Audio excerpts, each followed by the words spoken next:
খাবো খাবো মন্ডা মিঠাই। সবার আগে কি খাই? এত খাবার আমি তো কোনোদিন দেখিনি। সবার আগে ভুনা খিচুড়িটাই খাই।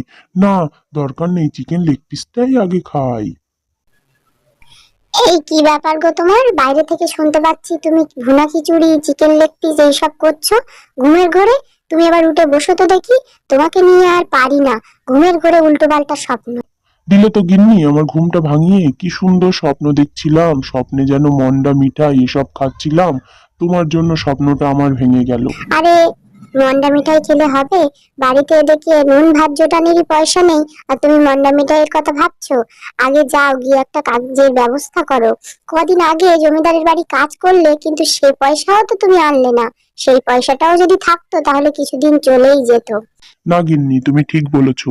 আমি যাব আজকে জমিদারের বাড়ি, গিয়ে দেখবো ওই পয়সাটা যদি আদায় করতে পারি তাহলে আমার দুদিন তো চলে যাবে।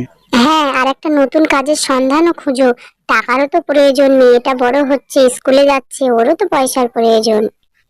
নতুন কাজ খোঁজার আগে আগে মোড়ল মশাইয়ের বাড়িতে যাই। ওনার বাড়িতে যে কাজটা করেছিলাম সেই টাকাটা পেলে কিছুদিনের তো সংসার চলে যাবে। এই বলে বিনোদ মোড়ল মশাইয়ের বাড়িতে যায়। কি রে বিনোদ, এত সকালবেলা কি করতে এলি রে? আমি তো কোনো কাজের জন্য তোকে খবর দেইনি। কোনো দরকারে এলি নাকি রে বাবা? আর বলবেন না মোড়ল মশাই, পয়সার খুব টানাটানি যাচ্ছে। আপনার কাছে কাজ করেছিলাম, তা সেই কিছু পয়সাটা একটু দিতে পারবেন? আরে পয়সা দেবো না তা তোর পয়সা কি আমি খেয়ে নেব? দেবো, তা সবাই মিলে আসিস যারা যারা কাজ করেছিলি। না তো কি বলতো, তোর এই একার জন্য আমি আবার সিন্ধুকে যাব বলতো টাকা আনতে? আচ্ছা আচ্ছা, ঠিক আছে মোড়ল মশাই, আপনার যখন মনে হবে টাকা দেওয়ার কথা আমাকে খবর দেবেন, আমি চলে আসবো। আমি এখন বাড়ি যাই, বউরা বসে আছে। এই বলে বিনোদ সেখান থেকে চলে যায়। মোড়ল মশাই তো টাকা দিলেন না। এদিকে নতুন কাজ যে কি খুঁজি। আগে বাড়িতে যাই, দেখি বউ আর মেয়ে কি করছে, ওদের সাথে একটু দেখা করে তাই নতুন কাজের সন্ধানে বার হব। বিনোদ বাড়ি এসে দেখে তার বউ বসে বসে থালা বাসন মাজছে। কি ব্যাপার, টাকা নিয়ে আসলে মোড়ল মশাইয়ের কাছ থেকে? পয়সার যে খুবই প্রয়োজন ছিল, আজকে বাজার ঘাটও তো করতে হবে। বাড়িতে কোনো কিছুই সবজি বাজার নেই। না গো গিন্নি, মোড়ল মশাই দিলেন না, বললেন কেউ আসেনি, তোমার একার জন্য আমি সিন্ধুক খুলবো, সবাই যখন আসবে তখন টাকা দেবো। কি হবে বলো তো, বাড়িতে যে একটাও বাজার ঘাট নেই। কি করে কি চলবে বলতো? এই তুই কোথায় গিয়েছিলে পুতুল? সকাল থেকে তোকে দেখতে পাইনি। ওমা, আমি একটু খেলতে গিয়েছিলাম। আমার তো কাল পরীক্ষা, আজকে ফিস জমা দেওয়ার লাস্ট ডেট মা। ও বাবা, টাকা দাও না, পরীক্ষার ফিস জমা দেবো। এমা তুই চিন্তা করিস না, আমি এক্ষুনি ঘুরে আসছি, এসে তোর টাকা দেবো। তুই তারপরে টাকা নিয়ে ফিস জমা দিতে যাবি, কেমন? তুই চিন্তা করিস না, তোর বাবা তো আছেই। বিনোদ কাজের জন্য দোকানে দোকানে বেরিয়ে পড়ে, সে একটা ধানের আড়তে যায়। ও দাদা, আমাকে একটা কাজ দেবেন, যে কোনো কাজ। আমার পয়সার খুবই প্রয়োজন, যা দেবেন তাই আমি হাত পেতে নেব। না না ভাই, আমার তো এখানে কাজ হবে না, এমনিতেই অনেক লোক কাজ করছে, আমি তাদের মাইনে দিতে পারছি না। আর তোমাকে রেখে বেকার বেকার কেন মিথ্যে আশায় রাখবো বলো তো ভাই? তুমি অন্য দোকানে গিয়ে দেখো গিয়ে, আমার এখানে কাজ হবে না। ও দাদা, কাজ না দিতে পারেন আমাকে কিছু টাকা ধার দেবেন, আমি কিছুদিন পর আপনাকে শোধ করে দেব। মেয়েটাকে স্কুলে পরীক্ষার ফিস দিতে হবে। না না ভাই, কি করে টাকা ধার দিই বলো তো? আমার এখানে বলছি না কত লোক কাজ করে, তাদের আমি টাকা দিতে পারি না। তারা আমার মুখের দিকে তাকিয়ে তাই বিনা স্বার্থে কাজ করছে। আমি তোমাকে টাকা ধার দিতে পারবো না, তুমি অন্য জায়গায় চলে যাও।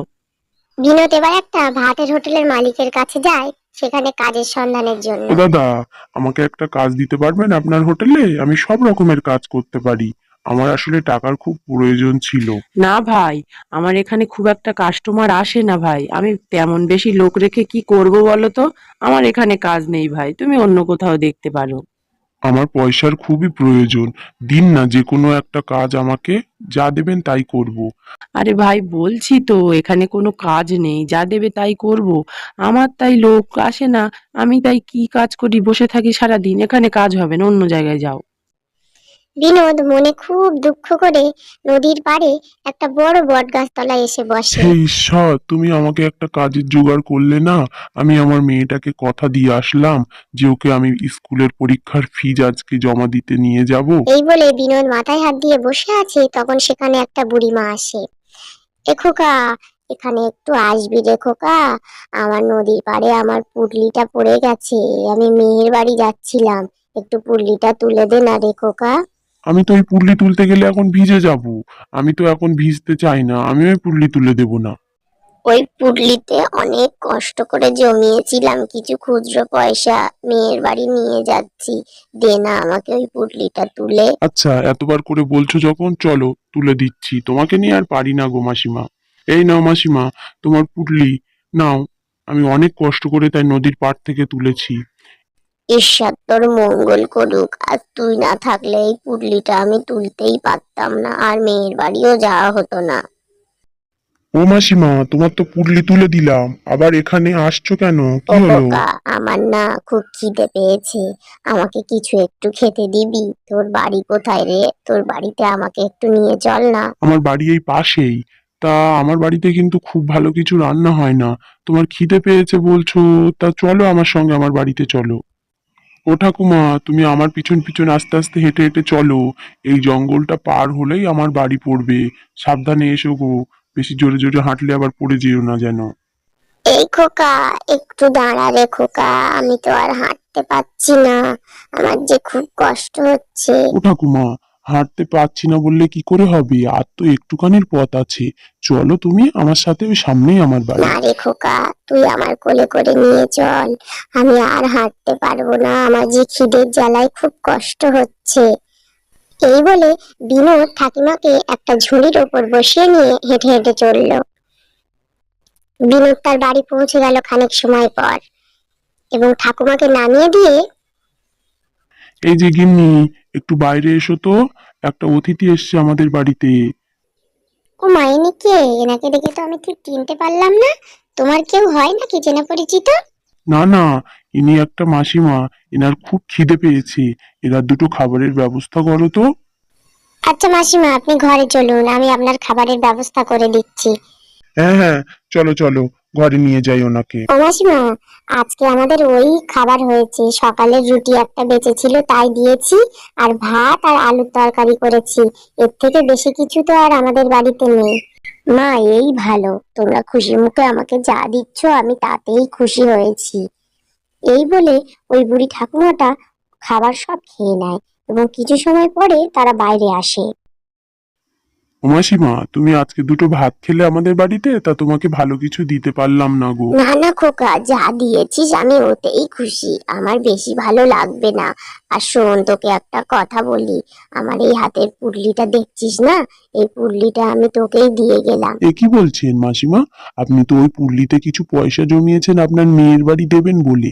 তাহলে কেন আমাকে দিয়ে দিচ্ছেন? ও তুই বুঝবি না খোকা, তুই আমার এত উপকার করলি, তুই এই পুডলিটা রাখ। না না মাসিমা, আপনি ওই মেয়ের বাড়িতে নিয়ে যান তো। আমি পয়সার প্রয়োজন বলেছি বলেই আপনি ওই পুল্লিটা আমাকে দিচ্ছেন, তাই না? ওরে খোকা না, তুই এই পুডলিটা রাখ না, তুই খুব ভালো আর সৎ, দেখবি তোর খুব কাজে লাগবে ওই পুডলিটা। আচ্ছা ঠিক আছে, তুমি এত করে বলছো যখন, দাও পুল্লিটা আমাকে। বিনোদ পুটলিটা ঘরে নিয়ে এসে দেখে, ও মা, এ আমি কি দেখছি, যেখানে বসে ওই ঠাকুমা খাচ্ছিলেন ওখানে এত ভালো ভালো সব খাবার দাবার, তাহলে কি ওই ঠাকুমা ঈশ্বরের কোনো আশীর্বাদ ছিল? হ্যাঁ হ্যাঁ, আমার মনে হয় উনি কোনো সাধারণ মানুষ ছিলেন না গো গিন্নি। নইলে এমন খাবার দাবার উনি কি করে দিয়ে যেতে পারেন আমাদের জন্য। চলো না, এইবার গিয়ে ওইটা খুলে দেখি এর মধ্যে কি আছে। ও গিন্নি, এ আমি কি দেখছি? এ তো দেখছি সোনার মোহরে টাকায় ভর্তি বস্তা। তাহলে আমাকে ঈশ্বর পরীক্ষা করছিলেন বলো? হ্যাঁ, তুমি একটা বৃদ্ধা মহিলাকে সাহায্য করেছো, তাও বিনা স্বার্থে, তোমার কষ্ট করতে হয়েছে বলেই তো ঈশ্বর তোমাকে ফল দিয়েছে, কেউ কষ্ট করলে তার ফল অবশ্যই পাবে।